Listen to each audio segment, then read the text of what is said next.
Lecture में हम कुछ डिस्कस करते हैं कोरियर्स के बारे में। कोरियर भी एक बहुत अहम एलिमेंट है, बहुत एक अहम जुज़ है लोकल ई कॉमर्स का। आपको ऐसे ऐसे मसले आएंगे जो कोरियर की वजह से आते हैं, जिसकी वजह से आपका बिजनेस जो है वो डिस्टर्ब होता है। कोरियर में आपने ट्राई करनी है कि ऐसा कोरियर सेलेक्ट करें, ऐसी कंपनी सेलेक्ट करें जो आपके बिजनेस के लिए अच्छा हो। अच्छा, ये सारे कोर्स में मैं आपके साथ वही चीज़ें शेयर कर रहा हूँ जो मेरे साथ पर्सनल एक्सपीरियंस हुई है, जो चीज़ें मैंने खुद फेस की है, जिन चीज़ों से मैं होके गुजरा हूँ। मेरी ट्राई ये होती है कि मैं आपको उन चीज़ों में ना घुसेड़ूँ जिन चीज़ों से मुझे खुद जो है वास्ता पड़ा है और मुझे डिस्टर्बेंस क्रिएट की है उन्होंने मेरे लिए। सबसे पहले तो मैं बताऊं, मैंने एमएनपी के साथ काम किए। एमएनपी बहुत अच्छा कोरियर है, ज़बरदस्त निज़ाम सेट है उनका। लेकिन पिछले साल के कुछ दिनों में एमएनपी इंतहाई सुस्त हो गया और पता नहीं कोई समझ नहीं आई। लेकिन पहले मतलब ये कि बहुत अच्छा काम हमारे लिए कर रही थी। तो अभी तकरीबन 1.5 साल हो गया मेरा एमएनपी से कोई लेना देना नहीं, मेरा वास्ता नहीं है। अकाउंट मेरा है, मैंने एमएनपी के साथ बहुत अच्छे और बहुत बड़े लेवल पे बिजनेस किए। तो उसके बाद मैं शिफ्ट हो गया लेपर्ड्स पे। लेपर्ड्स के साथ भी मेरा बहुत अच्छा एक्सपीरियंस रहा है। लेकिन सेम पता नहीं इन कंपनीज को क्या हो जाता है कि एकदम इनके ऑपरेशन सारे जो है वो डिसमिस हो जाते हैं, इनकी डिलीवरीज जो है वो ख़राब हो जाती है। अच्छा, एमएनपी से पहले मैं बताऊं, मैंने ब्लू एक्स के साथ काम किए। मैं आप सबको बता रहा हूँ, ब्लू एक्स की तरफ कभी भी आपने नहीं जाना। इंतहाई थर्ड क्लास कंपनी है, इंतहाई ख़राब करेगी आपको, ठीक है। तो ब्लू एक्स की तरफ आपने कभी नहीं जाना। ब्लू एक्स ने जो मुझे नुकसान दी है तो मैं आपको क्या बताऊं, अभी तक वो अजाला ना हुआ। मेरा पार्सल गायब हो गए, डिलीवरी डिस्टर्ब हो गई। आप इमेजिन करें कि ईद पे मैंने एक दफ़ा इनको तकरीबन कोई 400 पार्सल्स दिए और 400 में से 350 इन्होंने मुझे वापस ला के दिए ईद के 20वें दिन। वो भी सही तबाही मचाई हुई थी। तो ब्लू एक्स की तरफ आपने कभी नहीं जाना। उसके बाद एमएनपी कोरियर है। अगर स्टेज वाइज में ऊपर आऊँ, एमएनपी कोरियर ठीक है कुछ अच्छा। एमएनपी कोरियर और डायो नया स्टार्ट हुआ है, बहुत अच्छी सर्विस है। मैं आपको रिकमेंड करूंगा, अगर आपकी फैसलाबाद, आज़ाद कश्मीर, लाहौर, कराची, गुजरावाला और ये मेन सिटीज़ नहीं है, यहाँ पे डायो की इतनी अच्छी सर्विस है कि जो सर्विस टीसीएस आपको नहीं दे सकता, इतनी अच्छी सर्विस है। वो कैसे कि इनकी तो बसेस चलती है, इतवार को भी चलती है, तो हफ्ते को भी चलती है, रात को भी चलती है, दिन को भी चलती है। इनका क्या है, बस में डाल के सीधा अगले स्टेशन पे पहुंचाया, वहां से सीओडी अकाउंट। इनके खैर ऑपरेशन है ही मेन सिटीज में। मैं आपको रिकमेंड करूंगा, अगर तो आपने काम करना है तो सबसे पहले डायो में अकाउंट बनाए।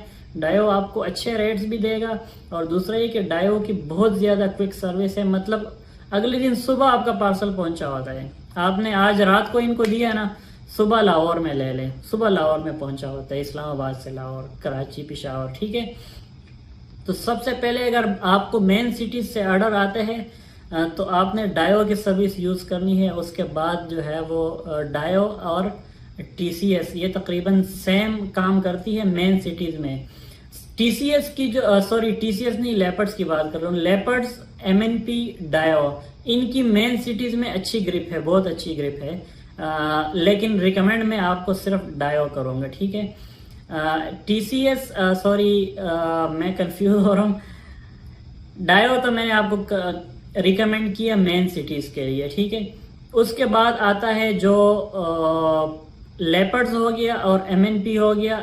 इनकी भी मेन सिटीज में ग्रिप डायो के लिहाज से थोड़ी सी कमज़ोर है लेकिन अच्छी है। और साइड एरियाज पे एमएनपी तो बहुत कमज़ोर है और लेपर्ड्स थोड़ा सा साइड एरियाज पे भी अच्छा है। मतलब लेपर्ड्स की मैं आपको बताऊं कि लेपर्ड्स जो है वो मोटरवेज पे बहुत अच्छी सर्विस है लेपर्ड्स की। और मोटरवेज से हट के जो जीटी रोड पे जो देहात आते हैं, जो शहर आते हैं, वहाँ पे थोड़ी सी इनकी स्लो सर्विस है, ठीक है। उसके बाद टॉप पे आता है टीसीएस। टीसीएस की बहुत अच्छी सर्विस है।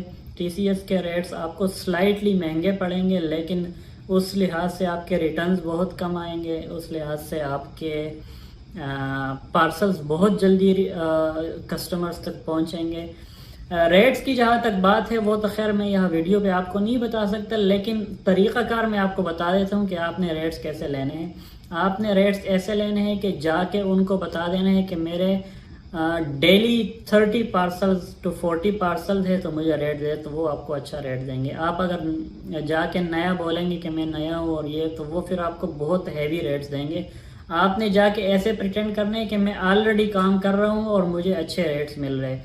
मैं आपको एक एवरेज अंदाज़ा बता देता हूँ कि 100 से लेके 180 तक पर केजी आपको रेट पड़ेंगे। अगर आप ये माइंड बना के चले जाए ना कि हमें इतने रेट मिलेंगे तो इतने मिलेंगे, वरना टीसीएस आपको जो है वो 280 तक देगा और लेपर्ड्स आपको 250 तक देगा। लेकिन आप जब उनको बोलेंगे कि मेरे पार्सल ज़्यादा है, मैं आपको अच्छी एवरेज दूंगा, मैं प्रॉपर ऑलरेडी काम कर चुका हूँ, कर रहा हूँ, तो वो फिर आपको काफ़ी अच्छे रेट देंगे। इवन कि इससे भी लेपर्ड्स तो बहुत अच्छे रेट दे देता है, लेकिन जहाँ तक सर्विस की बात आती है तो वहाँ पे वो मसला ख़राब कर जाता है।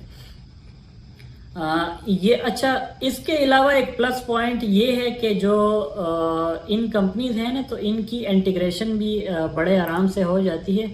मैं आपको बता रहा हूँ कि जो टीसीएस लेपर्ड्स का डैशबोर्ड थोड़ा सा अच्छा है, टीसीएस का डैशबोर्ड थोड़ा सा इम्प्रूव करने की ज़रूरत है। एमएनपी का डैशबोर्ड भी काफ़ी अच्छा है।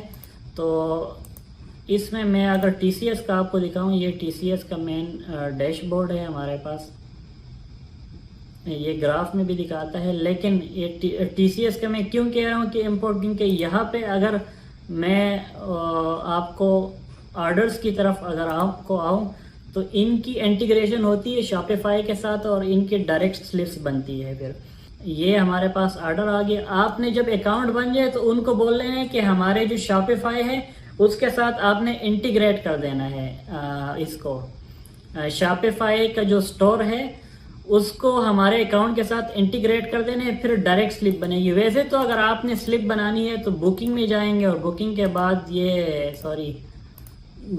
बाद ये सिंगल बुकिंग करेंगे और वहाँ से कॉपी करेंगे, यहाँ पे पेस्ट करेंगे। ये पूरा फॉर्म है इनका, ठीक है, थोड़ा मुश्किल हो जाता है।